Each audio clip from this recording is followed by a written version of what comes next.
ଗୋଟିଏ ଜଙ୍ଗଲରେ ପୋଖରୀଟିଏ ଥିଲା। ସେହି ପୋଖରୀରେ କଇଁଛଟିଏ ବାସ କରୁଥିଲା। ସେ ସବୁବେଳେ ଦୁଃଖୀ ଥିଲା, କାହିଁକି ନା ତାର କୌଣସି ସାଙ୍ଗ ନଥିଲେ। ଦିନେ ଦୁଇଟି କାଉ ଉଡ଼ି ଉଡ଼ି ଆସିଲେ ଓ ତା ସହ କଥା ହେଲେ। ଧୀରେ ଧୀରେ ତିନିଙ୍କ ମଧ୍ୟରେ ସମ୍ପର୍କ ବଢ଼ିବାକୁ ଲାଗିଲା।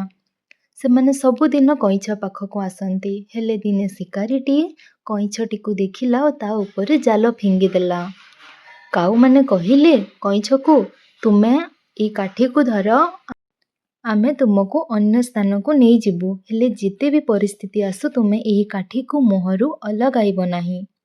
ତ ଯେତେବେଳେ କଇଁଛଟିକୁ ଧରି କାଉ ଦୁଇଟି ଆକାଶରେ ଉଡ଼ୁଥିଲେ, ଲୋକମାନେ ଚିଡ଼ାଇବାକୁ ଲାଗିଲେ ଯେ ଦେଖି ଆସ କଇଁଛ କେମିତି ଆକାଶରେ ଉଡ଼ୁଛି।